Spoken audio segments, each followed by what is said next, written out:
കേരളത്തിലെ ഹൈന്ദവ സമൂഹം കോടിക്കണക്കിന് രൂപയുടെ ചന്ദനത്തിരി, കർപ്പൂരം, എണ്ണ, തിരി അടക്കമുള്ള നമ്മുടെ ശബരിമലയിൽ കറുപ്പ് അടക്കമുള്ള കോടിക്കണക്കിന് രൂപയുടെ സാധനങ്ങൾ നമ്മൾ ഇതിൽ 80% മറ്റു മതക്കാർ നിർമ്മിച്ച് നമുക്ക് നൽകുന്ന സാധനങ്ങളാണ്. ഇതൊക്കെ നമ്മളാണ് ഉപയോഗിക്കുന്നത്, എല്ലാ ദിവസവും ഉപയോഗിക്കുന്ന. എന്തുകൊണ്ട് ഈ ആശ്രമങ്ങളും ക്ഷേത്രങ്ങളും ഇത് ഏറ്റെടുത്തുകൊണ്ട് നമുക്ക് സ്വയം പര്യാപ്തിയായിക്കൊണ്ട് ഇതൊരു ബിസിനസ്സായി മാറ്റുകയാണെങ്കിൽ നല്ല ഉൽപ്പന്നങ്ങൾ നമുക്ക് ഉപയോഗിക്കാൻ പറ്റും. വലിയ രീതിയിലുള്ള സാമ്പത്തിക ഉന്നമനം നമ്മുടെ സമൂഹത്തിൽ ഉണ്ടാകും. അപ്പൊ വിശദമായിട്ട് നമ്മൾ സംസ്കാരത്തെയും ആചാരത്തെയും അവഹേളിക്കുന്ന അവരെ തന്നെ നമ്മൾ ആശ്രമത്തിൽ സ്വീകരിക്കേണ്ടത്. മൂന്നാമതൊരു കാര്യം, ഈ സനാതന ധർമ്മം ആരംഭിക്കുന്ന മറ്റു മതക്കാരൊക്കെ രാവിലെ 5 മണി മുതൽ മദ്രസയ്ക്ക് പോകുന്നത് പോലെ സനാതന ധർമ്മത്തെ കുറിച്ച് നമ്മുടെ കുട്ടികൾക്ക് പറഞ്ഞു കൊടുക്കാൻ പലതരത്തിലും നടക്കുന്നുണ്ട്. എല്ലാ മഠങ്ങളും ക്ഷേത്രങ്ങളും തയ്യാറാവുകയാണെങ്കിൽ നമുക്ക് കുറെ കൂടി നമ്മുടെ വളർന്നു വരുന്ന തലമുറയെ മയക്കുമരുന്നിന് അടിമയാവാനോ അല്ലെങ്കിൽ സംസ്കാരം പഠിക്കാതിലേക്ക് പോകുന്നതിലേക്ക് മാറ്റം വരുത്താൻ പറ്റും. അതിലേക്ക് എന്തെങ്കിലും ചെയ്യാൻ പറ്റുമെന്ന് കൂടി ആലോചിക്കും. ഇവിടെ ആദ്യത്തത് ചോദിക്കുന്നവർ ഓരോന്ന് ചോദിച്ചാൽ നല്ലതായിരിക്കും. കാരണം മറുപടി പറയുമ്പോൾ വിട്ടുപോയാൽ ക്ഷമിക്കണം. ആദ്യത്തത് സാമ്പത്തികമായിട്ട് ഉയരേണ്ടുന്ന വിഷയമാണ്. എല്ലാ തരത്തിൽപ്പെട്ട വ്യവസായങ്ങളിലേക്കും നമ്മുടെ സമൂഹം പോകണം. ഇവിടെ പ്രത്യേകിച്ച് അച്ഛനമ്മമാരോട് പറയാനുള്ളത്, രണ്ടാമത് അദ്ദേഹം പറഞ്ഞ വിഷയത്തിലേക്ക് വരാം, ചന്ദനത്തിരി കർപ്പൂരം, അതിലേക്ക് പിന്നെ വരാം. പക്ഷെ നമ്മൾ ചന്ദനത്തിരിയും കർപ്പൂരം ആലോചിച്ചാൽ പോരാ, അതിനേക്കാളൊക്കെ വലുതായിട്ട് ആലോചിക്കണം. അത് വേണ്ടെന്നല്ല, അതിലേക്ക് നമുക്ക് വരാം. ഒരു ആവറേജ് ഹിന്ദു കുടുംബം മക്കളെ വളർത്തുന്ന സമയത്ത് മക്കളെ നല്ലോണം പഠിക്കണം, പഠിച്ച് നല്ല മാർക്ക് വാങ്ങണം, നല്ല മാർക്ക് വാങ്ങിയിട്ട് ഉദ്യോഗസ്ഥരാവണം. ഇതാണ് പലപ്പോഴും കൊടുക്കുന്ന സന്ദേശം. ദയവ് ചെയ്ത് നിർത്തുക. നല്ല വ്യവസായ സംരംഭകരാവാൻ കുട്ടികൾക്ക് സന്ദേശം നൽകുക. കച്ചവടങ്ങൾ ആരംഭിക്കാൻ കുട്ടികൾക്ക് സന്ദേശം നൽകുക. മറ്റൊരാൾ കൊടുക്കുന്ന ശമ്പളം വാങ്ങി അയാൾക്ക് ഇഷ്ടമുള്ളപ്പോൾ പിരിച്ചു വിട്ടു കഴിഞ്ഞാൽ മേപ്പെട്ട് നോക്കുന്ന അവസ്ഥയിലേക്ക് ആവരുത് നമ്മുടെ മക്കൾ. വേണ്ടെന്നല്ല പറഞ്ഞത്, എല്ലാ മേഖലയിലും നമ്മുടെ മക്കൾ വേണം. പക്ഷേ സംഗീതത്തിൽ, നൃത്തത്തിൽ നല്ല ജേർണലിസ്റ്റുകളാവാൻ, നല്ല ടീച്ചേഴ്സാവാൻ, വ്യത്യസ്ത മേഖലകളിൽ വ്യവസായ സംരംഭകരാവാൻ ഒക്കെയുള്ള സന്ദേശം ചെറുപ്പത്തിലെ നമ്മൾ മക്കൾക്ക് നൽകണം, നിർബന്ധമായിട്ട്. ഇത് നൽകിയില്ലെങ്കിൽ ഭാവി അപകടമാണ്. ഇനി പറയട്ടെ, നമ്മൾ ഈ കാസർഗോഡ് ജില്ലയിൽ മാത്രം എത്ര ക്ഷേത്രങ്ങളുണ്ടെന്നൊന്ന് എണ്ണി നോക്കുക. 10,000 കണക്കിനുണ്ടാവും ക്ഷേത്രങ്ങളും കാവുകളുമായിട്ട്. അതുകൂടാതെ വീടുകളിൽ മിക്ക വീട്ടിലും പൂജാമുറി ഉണ്ടാവും. ഇവിടെയൊക്കെ ചന്ദനത്തിരി, കർപ്പൂരം തുടങ്ങിയവ ഉപയോഗിക്കുന്നുണ്ട്. ചന്ദനമായിട്ട് ഒരു ബന്ധമില്ലാത്ത സാധനത്തിന് പറയുന്ന പേരാണ് ചന്ദനത്തിരി. അഗരുവുമായി ഒരു ബന്ധമില്ലാത്ത സാധനത്തിന് പറയുന്ന പേരാണ് അഗർബത്തി. കർപ്പൂരം എന്ന് പറഞ്ഞത് പലപ്പോഴും ഹൈഡ്രോ കാർബൺസ് ആണ്. അതിന് കർപ്പൂരമായിട്ട് ഒരു ബന്ധവുമില്ല. ഇതങ്ങ് പുകച്ചു കഴിഞ്ഞാൽ ശ്വാസകോശ ക്യാൻസർ ഉറപ്പാണ്. ഒരാൾ പറഞ്ഞു, സ്വാമി ഇപ്പോൾ എനിക്ക് ജപിക്കുമ്പോൾ നല്ല ഏകാഗ്രത കിട്ടുന്നുണ്ട്, പണ്ടൊന്നും കിട്ടിയിരുന്നില്ല. ഇപ്പം ജപിക്കാൻ ഇരിക്കുമ്പോഴത്തേക്ക് ഞാനൊരു സമാധി പോലെ ഒരു അവസ്ഥയിലേക്ക് എത്തുന്നുണ്ട്, വലിയ സന്തോഷമാണ് സ്വാമി. ഞാൻ ചോദിച്ചു, നിങ്ങൾ ഈ തിരി കത്തിച്ച് വെക്കുന്നുണ്ടോ? ആ ഉണ്ട്, അതാ സംഭവം, വേറെ ഒന്നുമല്ല. ഒരു തിരിയുടെ പരസ്യം ഞാൻ കണ്ടിട്ടുണ്ട്, just burn it and reach heaven എന്ന്. Just burn it and reach heaven. ഹെവനാണോ ഹെല്ലാണോ നമുക്കറിയില്ല, എവിടെയോ എത്തും. ഇതാണ് വസ്തുത. ഇവിടെയാണ് നമ്മുടെ ക്ഷേത്രങ്ങൾ, ഓരോ പഞ്ചായത്തിലും ഇവിടെ കൂടിയ ഹിന്ദു നേതൃത്വം ഒന്ന് ചിന്തിക്കുക. ഓരോ പഞ്ചായത്തിലുമുള്ള ക്ഷേത്രങ്ങൾക്ക് ഒരു കോർഡിനേഷൻ കമ്മിറ്റി ഉണ്ടാക്കുക. ഒരു ക്ഷേത്രത്തിന് മാത്രം സാധിക്കില്ല. ഒരു കോർഡിനേഷൻ കമ്മിറ്റി ഉണ്ടാക്കിയിട്ട് അവർ ഈ വസ്തുക്കൾ തിരി ഉണ്ടാക്കുക. നല്ല ഒന്നാന്തരം എസൻഷ്യൽ ഓയിലുകൾ, ശുദ്ധമായ എസൻഷ്യൽ ഓയിലുകൾ എന്ന് കിട്ടും. ശുദ്ധമായ എസൻഷ്യൽ ഓയിൽ ഉപയോഗിച്ച് നല്ല തിരികൾ നമുക്കുണ്ടാക്കാം. ഇല്ലേ, സാമ്പ്രാണി തിരികൾ ഉണ്ടാക്കാം. അത് വിപണനം ചെയ്യാം. എന്തിനേറെ, ക്ഷേത്രത്തിൽ പൂജ ചെയ്യാനുള്ള തുളസി പോലും, ആർക്കും വിഷമം തോന്നരുതേ, പുറമേന്ന് ലിസ്റ്റ് കൊടുത്ത് കടയിൽ നിന്ന് മേടിക്കുന്നവരാ നമ്മൾ. ക്ഷേത്രത്തിന് മുമ്പിൽ സ്ഥലം ഉണ്ടാവും ഇഷ്ടം പോലെ, ഒരു തുളസി വെച്ച് പിടിപ്പിക്കില്ല. ആ തുളസി ഷീട്ട് എഴുതിയിട്ട് വാങ്ങും. ഇതാരാ സപ്ലൈ ചെയ്യുന്നേ? ആരാ സപ്ലൈ ചെയ്യുന്നേ? അതിലത്തെ ഓരോ പൈസയും നമ്മളെ നശിപ്പിക്കാൻ വേണ്ടിയിട്ടാണ് ഉപയോഗിക്കുന്നത്. ഈ യാഥാർത്ഥ്യം ഇനിയും നമ്മൾ മനസ്സിലാക്കിയിട്ടില്ലെങ്കിൽ അത്യപകടമാണ്.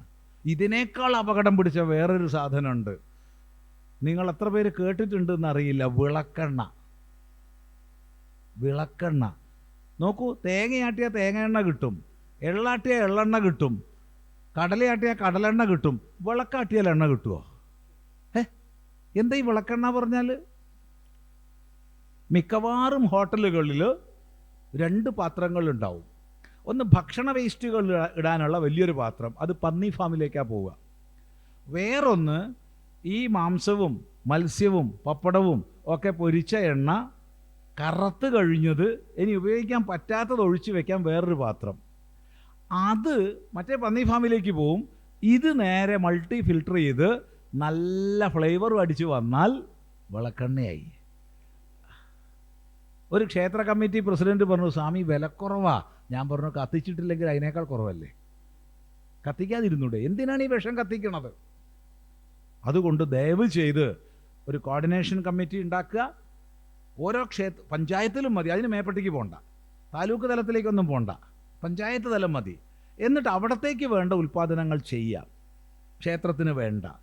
ഒരു പഞ്ചായത്ത് വിജയിച്ചാൽ അത് അനുകരിക്കപ്പെടും. ഒന്ന് ദയവ് ചെയ്ത് ശ്രമിച്ചു നോക്കൂ. നല്ല വരുമാനം ഉണ്ടാവും, കുറേ പേർക്ക് തൊഴിലാവും, ലാഭം ഉണ്ടാവും. ആ ലാഭം ഉപയോഗിച്ചിട്ട് നമുക്ക് ആ ക്ഷേത്രവുമായി ബന്ധപ്പെട്ട് കുട്ടികൾക്ക് പഠന സൗകര്യങ്ങൾ ചെയ്തു കൊടുക്കാം, കുട്ടികളുടെ മറ്റ് കാര്യങ്ങൾ ചെയ്തു കൊടുക്കാം, പലതും ചെയ്യാൻ പറ്റും.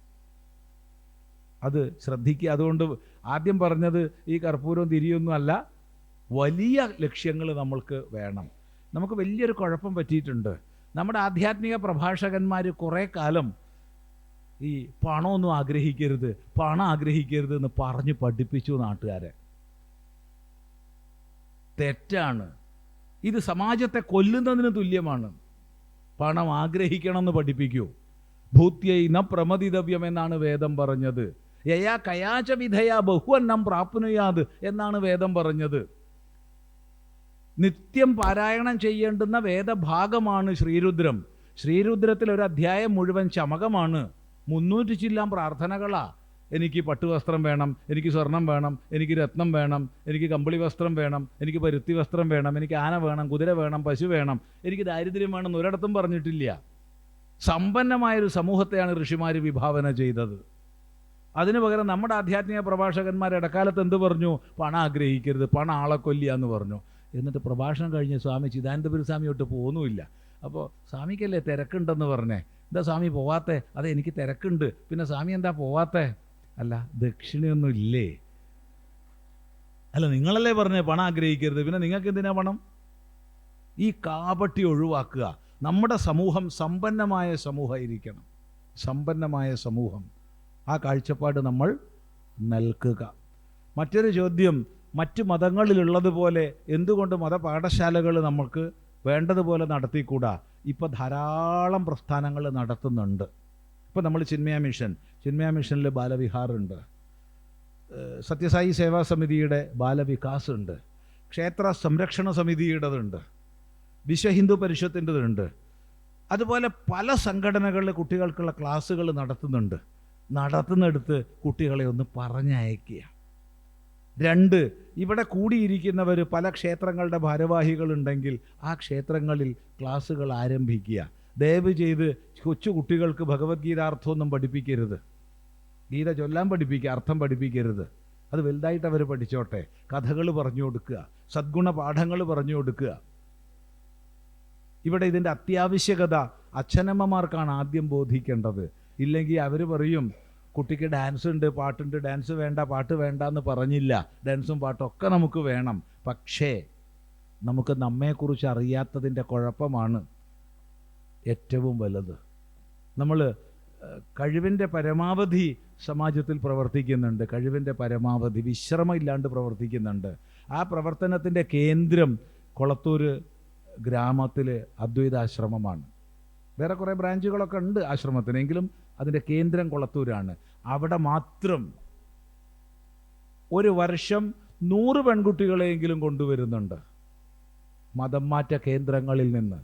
മതം മാറ്റ കേന്ദ്രങ്ങളിലേക്ക് കൊണ്ടുപോകുന്ന വഴിയിൽ നിന്ന് എല്ലാവരും പ്രേമമെന്ന കൊരുക്കിൽ പെട്ടിട്ടുള്ള കുട്ടികളാണ്. ഭൂരിഭാഗവും ഗ്രാജുവേറ്റ്സാണ്. ഒരു 50% പോസ്റ്റ് ഗ്രാജുവേറ്റ്സാണ്. ഈ ലോകത്തിലുള്ള ഏത് വിഷയം ചോദിച്ചാലും അവർക്കറിയാം. സ്പോർട്സിനെ കുറിച്ചോ ആർട്സിനെ കുറിച്ചോ സിനിമയെക്കുറിച്ചോ ഒക്കെ ചോദിച്ചാൽ അറിയാം. പക്ഷേ സനാതന ധർമ്മത്തെക്കുറിച്ച് ചോദിച്ചാൽ, നമ്മുടെ ആചാരങ്ങളെക്കുറിച്ച് ചോദിച്ചാൽ, നമ്മുടെ ആചാര്യന്മാരെക്കുറിച്ച് ചോദിച്ചാൽ എല്ലാത്തിനും മറുപടി ഒന്നാ: അറിയില്ല, അറിയില്ല, അറിയില്ല. ഈ അറിവില്ലായ്മയ്ക്ക് കാരണം കുട്ടികളാണോ? അല്ല, അമ്മമാരാണ്, അച്ഛന്മാരാണ്. നമുക്ക് പഠിപ്പിക്കാൻ പ്രത്യേകിച്ച് ഔപചാരിക സ്ഥാപനങ്ങളല്ല വേണ്ടത്. നമ്മുടെ വീടുകളാണ് നമ്മുടെ ഗുരുകുലങ്ങൾ. മാതൃമാൻ പിതൃമാൻ ആചാര്യവാൻ ബ്രൂയാത്. അമ്മയുള്ളവൻ, അച്ഛനുള്ളവൻ, ആചാര്യനുള്ളവൻ പറയട്ടെ എന്ന. അമ്മയാണ് നമ്മുടെ ഒന്നാമത്തെ ദൈവം, അമ്മയാണ് നമ്മുടെ ഒന്നാമത്തെ ഗുരു. അനന്തരം അച്ഛൻ വരുന്നു. അത്തരം ഗൃഹങ്ങളാവാൻ നമുക്ക് സാധിക്കണം. അത്തരം ഗൃഹങ്ങളെ രൂപപ്പെടുത്താൻ ഈ ഇരിക്കുന്നവർ പരിശ്രമിക്കണം. അതാണ് പറയാനുള്ളത്. നടുക്ക് വേറെ എന്തോ ഒന്ന് ചോദിച്ചിരുന്നു. അതെന്തായിരുന്നു? 3 വിഷയത്തിൽ രാഷ്ട്രീയക്കാർ. ഈ രാഷ്ട്രീയക്കാർ പറയുന്നത് പരിഗണിക്കേണ്ടതിനെ പരിഗണിക്കാൻ പഠിക്കണം, അവഗണിക്കേണ്ടതിനെ അവഗണിക്കാൻ പഠിക്കണം. ഹിന്ദു ധർമ്മത്തെ അവഹേളിക്കുന്നവരെ നമ്മൾ കൊണ്ടുവന്ന് പൂജിക്കരുത്. പക്ഷേ സ്ഥാപനങ്ങൾ നമ്മൾ മുന്നോട്ട് കൊണ്ടുപോകുമ്പോൾ പലപ്പോഴും അധികാര സ്ഥാനങ്ങളിലിരിക്കുന്നവരെ ആ വ്യക്തിത്വത്തിൽ സ്വീകരിക്കേണ്ടതായിട്ട് വരും. അതിനെ നമ്മൾ എതിർക്കരുത്. അത് ആ വ്യക്തിയല്ല വിളിക്കണത്. അത് രണ്ടിനെയും വേർതിരിച്ച് കാണാൻ നമുക്ക് സാധിക്കണം. ഇപ്പോൾ ഒരു സ്ഥാപനം, ഉദാഹരണത്തിന് ഒരു വിദ്യാഭ്യാസ സ്ഥാപനം ഞാൻ നടത്തുക എന്ന് വിചാരിച്ചോളൂ. ചിലപ്പോൾ എനിക്ക് വിദ്യാഭ്യാസ മന്ത്രിയെ വിളിക്കേണ്ടി വരും. ആ വ്യക്തിയല്ല ഞാൻ വിളിക്കണത്. അയാൾ ഹിന്ദുവെ നിന്ദിച്ചത്, അയാൾ നമ്മളെ അവഹേളിച്ചത് വ്യക്തി എന്ന നിലയ്ക്കാണ്. അവനെ ഇരുത്തിക്കൊണ്ട് തന്നെ ഞാൻ പറയേണ്ടത് പറയുകയും ചെയ്യും. പക്ഷേ മന്ത്രി എന്ന നിലയ്ക്ക് അവനെ ചിലപ്പോൾ എനിക്ക് വിളിക്കേണ്ടി വരും. ഈ രണ്ടിൻ്റെയും വ്യത്യാസം കാണണം. അങ്ങനെ നമ്മുടെ ഏതെങ്കിലും സ്ഥാപനങ്ങൾ ചെയ്താൽ അതിന് നമ്മൾ സമൂഹമധ്യത്തിൽ ദോഷം പറയരുത്. നമ്മുടെ മനസ്സിൽ ദോഷം തോന്നിയാൽ ആ സ്ഥാപനത്തിൻ്റെ മേലധികാരിയോട് പോയി ചോദിക്കണം, നിങ്ങൾ എന്തിന്? കാരണം ഈ നമുക്ക് പലതും രഹസ്യം പറയേണ്ടതുണ്ടാവും, പരസ്യം പറയേണ്ടതുണ്ടാവും. ഇപ്പോൾ നേരത്തെ തന്നെ ഇവിടെ അനൗൺസ് ചെയ്തു, ഇത് ഡോക്യുമെൻ്റ് ചെയ്യാൻ ബാധ്യതപ്പെട്ടവർ മാത്രം റെക്കോർഡ് ഇവിടെ നിന്നാൽ മതി, ബാക്കിയുള്ളവർ പോകണമെന്ന് പറഞ്ഞു. എന്താ കാരണം? ഇതകത്ത് പറയേണ്ടതാ. ഇത് നമ്മൾ പൊതുമൈതാനത്ത് പറയില്ല. അപ്പോൾ അകത്ത് പറയേണ്ടതും പുറത്ത് പറയേണ്ടതും വേർതിരിച്ചറിയണം. അപ്പോൾ നമ്മുടെ ഏതെങ്കിലും പ്രസ്ഥാനങ്ങളെക്കുറിച്ച് നമുക്ക് സന്ദേഹം വന്നാൽ ഒരിക്കലും നമ്മളത് പുറത്ത് പൊതുവേദിയിൽ ചർച്ചയാക്കരുത്. അതിൻ്റെ മഠാധിപതിയോട്, അതിൻ്റെ അധ്യക്ഷനോട്, അതിൻ്റെ കാര്യകർത്താക്കളോട് ചോദിക്കണം. അതാണ് ആരോഗ്യകരമായ ഒരു സാമൂഹിക രീതി.